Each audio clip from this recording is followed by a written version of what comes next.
It's great to be able to see the community get together for an event like this. And I'm going to kick it off, as Rob said. This time I'm going to sort of lead into something that is a passion of mine to be able to talk about building ICS security programs. Very similar to what Rob said is that road mapping capability. Well, how do we even frame this discussion around what is an ICS security program? Why would I need one? What would be the different elements that would be really important to be able to get one off the ground? So I've dubbed it the ICS Crucible. Before any of my Foundry friends come after me for this, no, a lot of the slide pictures are going to be of ladles, but the ICS security ladle didn't have the right ring to me. So it is the Crucible that we'll be talking about today. Rob, why don't we go to the next slide, and I'll just quickly give everybody an overview of me, sort of the stage on the stage moment. I've had a really lucky career. I've started off as an asset owner, where I dubiously asked the very first question at my utility about, well, who takes care of cybersecurity? And not being really happy with those answers or even my own knowledge base, went back to school to be able to learn more about that. Found myself actually helping create the cybersecurity standards that we know and love today. So many of the documents that you see there on the bottom, I've had a hand in. I've also been able to be the joyous instructor for ICS 456, which is based off the NERC standards that I've helped with as a regulator. I've also just sort of been around the block with researching, really trying to figure out what are the ways that we can measure security. I really want to be able to help us with that conversation that we know we need with lining this up with business objectives, understanding sort of that high, medium, and low, and what do we really talk about when we mean, well, we're secure or we need to do more work. We'll go on to the next slide, and I'll kick it off with really a conversation about the framing of this discussion. I really want to ask everybody to start off with the intellectual query of why is ICS security so difficult? Why do we always refer to this as a difficult problem for us to be able to solve? On the next slide, I'll talk about really what frames this, because it shouldn't be that difficult, right? Objectively, when we think about ICS security, we have some of the most technology constrained environments out there, and we face some of the largest threats that Rob already sort of teed off, with the most severe impacts, right? I mean, not to belittle all the other things that happen in IT security. An IT security event, though, is orders of magnitude less than when we think about an ICS security event that would impact property damage, that could have sort of impacts to health and human safety, where the zeros and ones are impacting the physical world and not that data at rest conversation. So what's really the problem here? Rob, give me a click, and I'll highlight a couple of those things. And one of the first is that we rarely talk in terms of the business, right? Our programs don't do ROI, the return on investment conversation that executives want to be able to have with us. It's just not possible for us to get there with the way that we're constrained. We also fight across silos pretty regularly. We hear a lot about the culture divide, IT versus OT. How do we have those different pieces together where IT security wants to get into OT security? And if you talk to the other side of the equation, they'll say, oh, well, I don't want IT in my business, and IT doesn't want to know all the things that are happening in the OT side. So how do we merge those two things together will be part of the things that we'll talk about as well. And then lastly, it's really hard to measure that progress, right? So we're using the wrong tools. That's what I see when I hear those problems get lined up. When I hear about the fact that we can't have those conversations, it doesn't tell me this is an unsolvable problem. It tells me that we need better tools. So click to the next slide. We'll enter the ICS Security Crucible. Again, it's a ladle. I know that. I don't need like hate tweets all of a sudden being like, oh, you don't got a crucible up there. The ICS Security Crucible is going to be merging all these things together as you would in a crucible. On the next slide, why don't we talk about what is a crucible and how we're going to define it for us. A crucible is a ceramic or metal container which metals and other substances may be melted or subjected to very high temperatures. We're mixing a lot of things together when we're talking about OT and ICS security. It's also the definitional term that will be very relevant to what we're talking about. It's a situation of severe trial or which different elements interact, leading to the creation of something new. So we are going to subject your programs to very high temperatures. They are going to have a mixing element to it. And at the end of the day, when we talk about this, I want us to rally against a battle cry. Where the prevention is ideal, detection is a must, but detection without response is of little value. That battle cry will help us sort of figure out what sort of weapons we're going to create as part of our ICS Crucible. On the next slide, we will talk about the different elements that will go into our forge, into our foundry. We'll start off with the different metals. So I'm going to talk about bronze, iron, and steel. We're going to move those metals accordingly. So I want to start off with bronze, where we may have weapons that are brittle, but they're doable, right? The pointy end of the sword still hurts. And then we'll move on to iron, where things will be a little bit more robust, to eventually getting to steel, which will be the ideal metal that we'll want to use for a lot of these weapons. The weapons I'll break down to in each individual sector. So why don't we go into the next one? The first weapon that we'll talk through will be about a mace, but I guess I'll spend more time talking about the metals. So the first metal will be bronze. Again, the idea here is that you're going to have sort of initial defenses being constrained by resources, people, processes, all those the highfalutin things that Rob was talking about. But you'll also likely not have any documentation when you're in that bronze metal. And they'll have the potential of loss of lotto winners in your organization. And what do I mean by lotto winners? I don't like the analogy of people getting hit by buses. So when everyone's like, oh, if you got hit by a bus and you wouldn't show up to work tomorrow, that's a really dark way of talking about it. How about instead they win the lottery? And despite really loving their job, they just want to take some time off. If that lotto winner is no longer part of your ICS security program, what will you be able to do? Does that cripple your program? Do you not have a way to be able to run different detection mechanisms? Do you not have an ability to respond to events if you had them? If you're suffering from the idea that I could lose that person due to the lottery, and I won't have an ICS security program because of it, you are likely in the bronze metal stage. The next metal will be iron. So moving beyond the oral history, this is how we used to do things, to having written down procedures to really help you with that loss of the lotto winner conversation. And you'll also partner with multiple stakeholders, right? We know that, again, OT ICS security is not just one thing. It is going to stretch across your entire organization. You're putting a wrapper around the critical operations you do as an industrial firm. And your resources will likely be less scarce. I'm not going to say that you're going to have adequate resources or you're going to feel really happy about your resources, but you're not in the bronze stage. You've moved on to iron. The cool thing about iron is that it strengthens as you work with it more. I used to do a lot of metal work. And that's what we're going to be doing in that iron stage, is really figuring out how to best temper that metal. And the last metal that we'll talk about is steel. So you're going to refine that even further.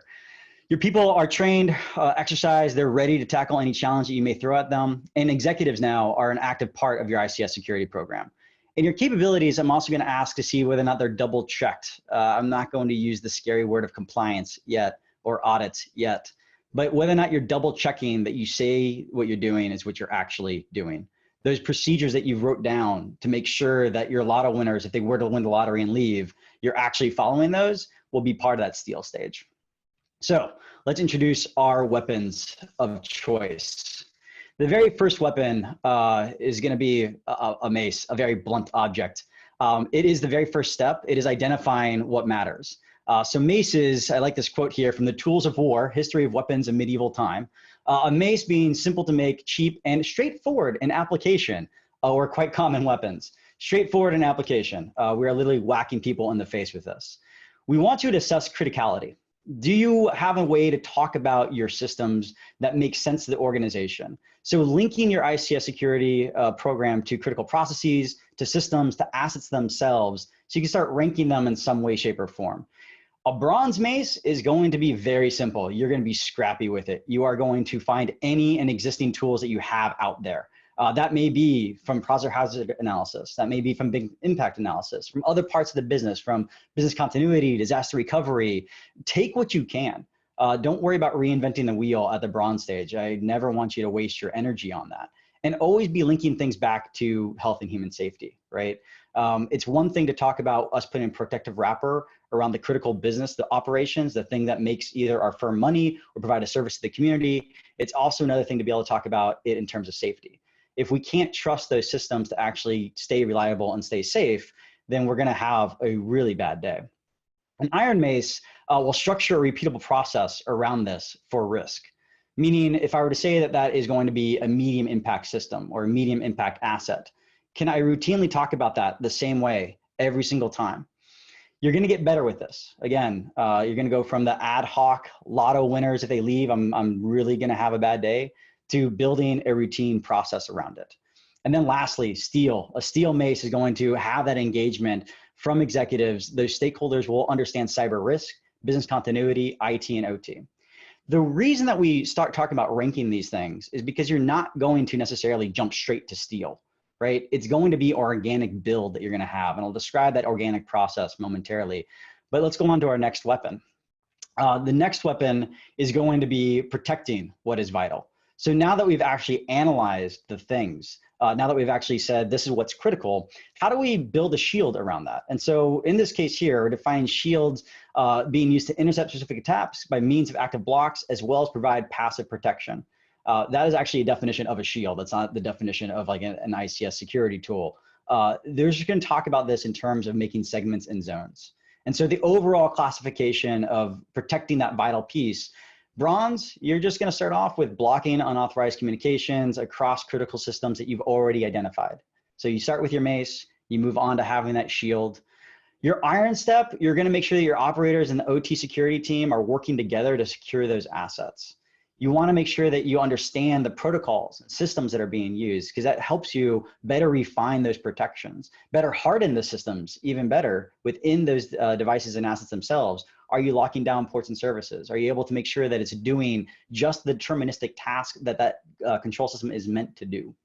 And then lastly, steel, hardening becoming a routine and funded task. Not ad hoc. It's not something that, oh, well, we just got a landslide of a budget this year. You're now being planful with this. You may even have a roadmap that we can talk about momentarily. But before we get there, the next weapon. Detection being a must. So monitoring your perimeters, your systems, and assets for potential cyber threats to prevent incidents. In this case, we're using a bow. So yes, I know we're not talking about a steel bow, but like a steel arrowhead would probably be the best way to think about it. You're hunting for evil. You're looking for the bad things. Log and monitoring across both your IT and OT environments. So bronze, you're just going to log across the assets and perimeters. It may be ad hoc. You may be manually pulling things. It's not going to be beautiful. But as you get to iron, maybe you're actually having a way to aggregate those. You're doing a periodic review of those logs. And steel, you're actually going to talk about defining what a threat hunting program could look like. So actively going out there and trying to find out, has your system been compromised? Assuming that it has, what would you do? How would you look for those type of things? Building into that detection program, again, if you think about the battle cry that we said before, where prevention is going to be ideal, but detection is a must. This is that sort of key piece here. And we're using the bow and arrow to really describe you going out and actively hunting. And then finally, we'll go through our last weapon here, which will be our swords, which will be responding and recovering from any emergency. Because now we've identified with our mace what is critical, we protected them as best we can with our shield, and we're actively looking out for threats with our bow and arrow, but how do we prepare for a really bad day? So looking at those incident response, and this is a quote from a Twitter account, Sun Tzu Cyber. So if you're familiar with the art of war cyber style, your enemy cares not that the maintainer of an internet connected server left 10 years ago. How would you actually respond and recover from these type of really bad events that we know that we can manage and build scenarios around?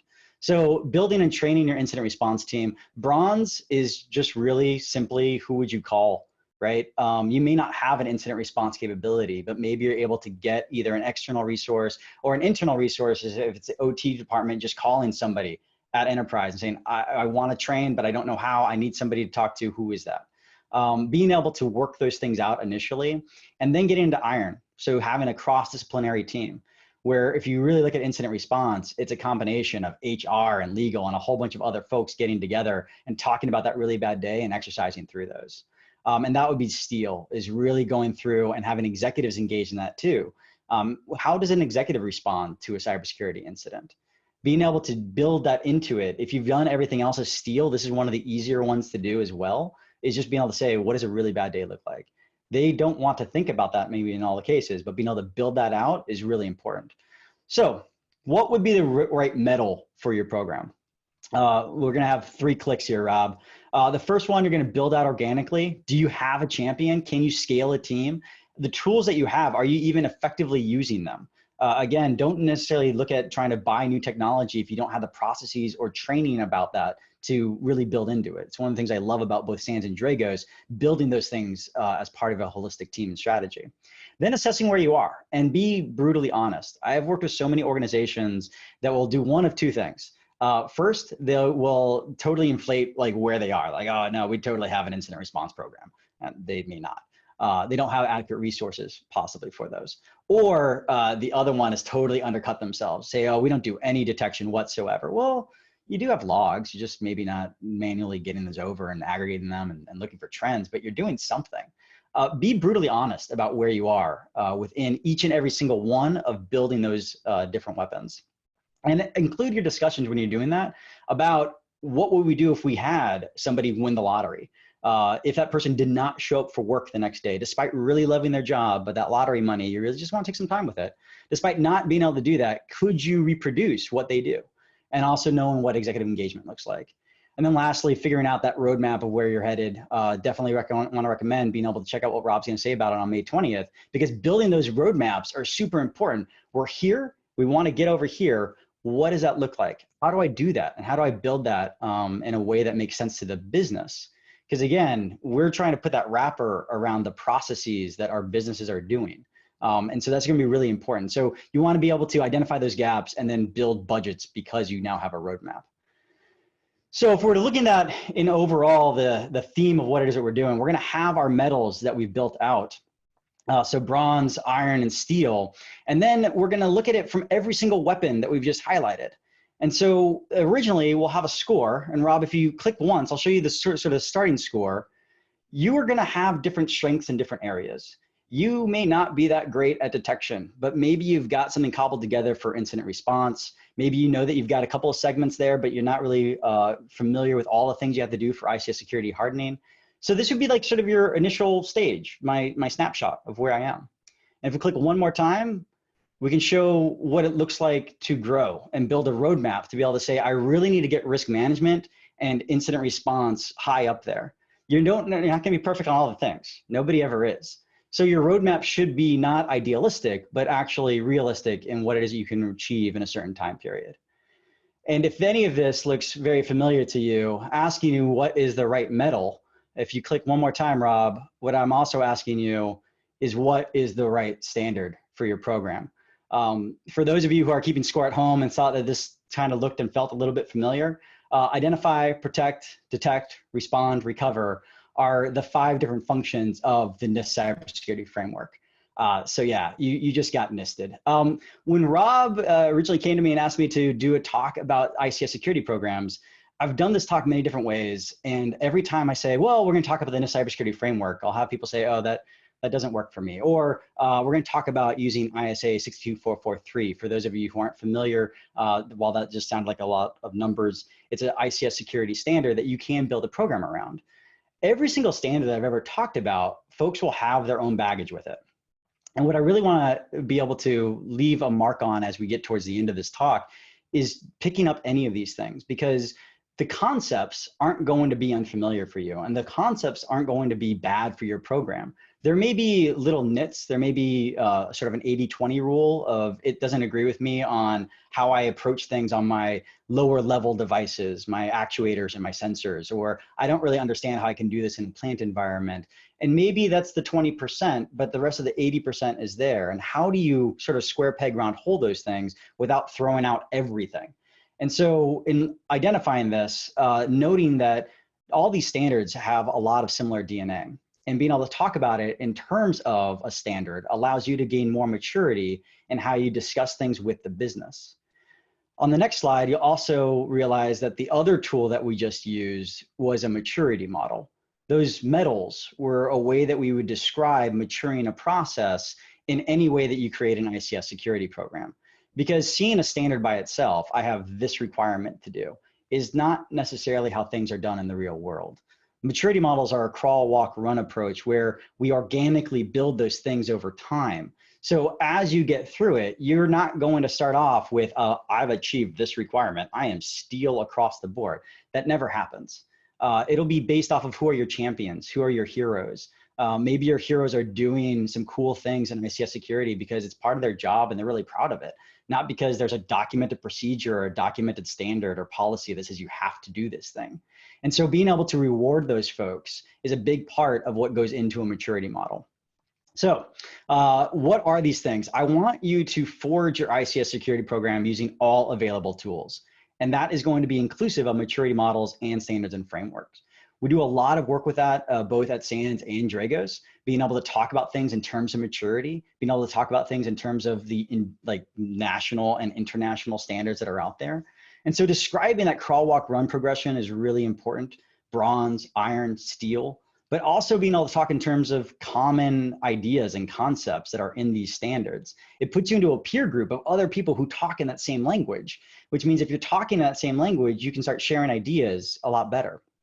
And both of these need champions if you're going to put these into your ICS security program. Next slide, please.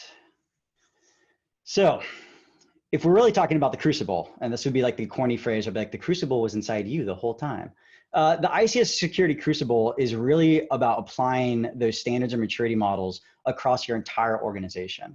It's a really difficult crucible because there's a lot of energy that's required to mix these elements together and get something that works for your organization. So how do we get there? And if we go to the next slide, I'll be able to demonstrate a couple of those concepts that I want you to have there. The very first one that I want to talk through, and this is why I didn't lead with this slide, right? Because GRC are 3 bad letters for people who deal with security.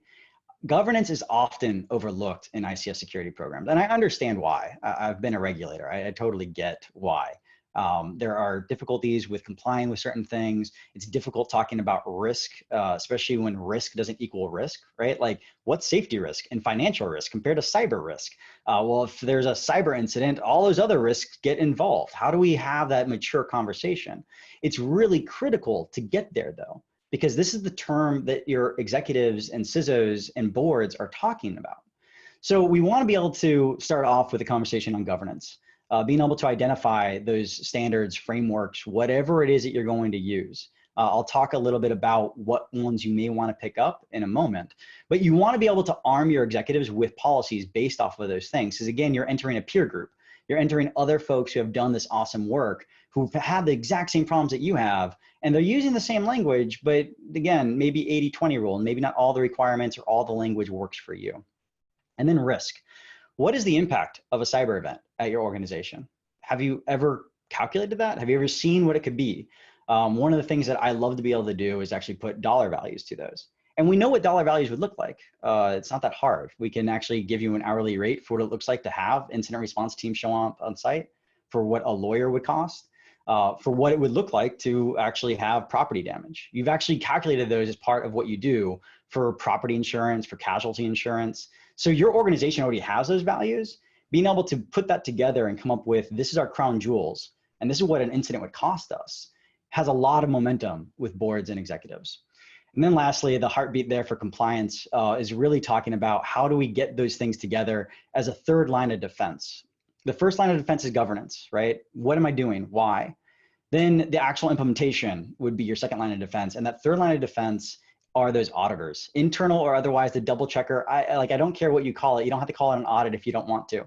But being able to assess, do you actually do what you say you do? If ICS security is as critical as we all say it is, then we need to be able to embrace that idea that somebody's checking up on our work, because compliance is using other parts of the organization to check on their work too that are important. If finances have to go through any conversation on compliance because finances are important, then absolutely ICS security should embrace it too. It should be part of how we do business because that's what a mature sector of a business does. All right, Rob. You can literally start with any standard. So the NIST cybersecurity framework is what we talked about here. I also talked a little bit about maturity models. There's a cybersecurity capability maturity model there from DOE, but you may want to pick up SP 882 from NIST. That's a free document that goes through a lot of ICS security controls that maps back to, if you're more familiar with the 853 IT controls, it's a flavor, it's an overlay on top of that. I have the very large diagram off to the right there of what it looks like to apply ISA 99 or ISA 62443, multiple documents for asset owners and vendors and integrators to be able to discuss ICS security. Maybe in the electric sector, you talk about things in terms of NERC-CIP, or you talk about things in terms of NEI 0809 for nuclear. There are a lot of standards here, and I really want you to pick up almost any of them. I shouldn't say, I mean, I'm not biased in the fact that you could pick up any of them. I am biased in the fact that I've helped write a couple of these, and everybody in our community has their own biases to what standards work and what they think doesn't. But really, if you pick up almost any of them, the DNA is going to be the same. And I want you to pick up something that will sort of speak the language of what you're doing internally.